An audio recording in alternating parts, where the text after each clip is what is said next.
প্রতিদিন রাতে ঘুমানোর আগে 6টি আমল করে ঘুমাবেন। আপনি ঘুম থেকে উঠেই ফলাফল দেখবেন ইনশাআল্লাহ। ঘুম থেকে উঠে আল্লাহর কসম করে বলে আপনি ফলাফল দেখবেন। ঘুমাবেন আপনি গুনার বোঝা নিয়ে, ঘুম থেকে উঠে আপনি নিষ্পাপ হয়ে যাবেন ইনশাআল্লাহ, কোনো গুনাহ থাকবে না। যদি প্রতিদিন আপনি ঘুমানোর সময় এই 6টি আমল করে যেতে পারেন, 3 বার করে করবেন। 1 নম্বরে যে আমলটি করবেন, কালিমা পড়ে ঘুমাবেন। 2 নম্বরে দুরূদ শরীফ পড়ে ঘুমালে মৃত্যুর পর দুরূদ শরীফ হবে তার জন্য সুপারিশকারী। দুরূদ শরীফ পড়ে ঘুমাবেন, দুরূদ শরীফ পড়বেন। 3 নম্বরে ঘুমের দোয়া পড়বেন। ঘুমের দোয়া পড়ে যদি ঘুমাতে পারেন, সারা রাত ইবাদত করার সওয়াব আল্লাহ আমলনামায় দিয়ে দিবেন। 4 নম্বরে আয়াতুল কুরসি পড়ে ঘুমাবেন।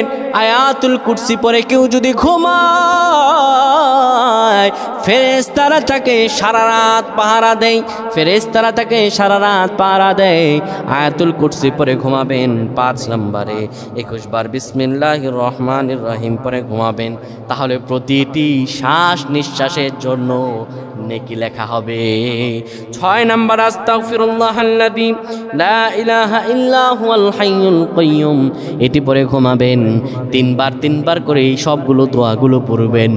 আমার আল্লাহ রাব্বুল আলামিন আপনাকে নিষ্পাপ করে ঘুম থেকে উঠাবেন। সুবহানাল্লাহ, আমাদের কবুল করবেন, আমিন।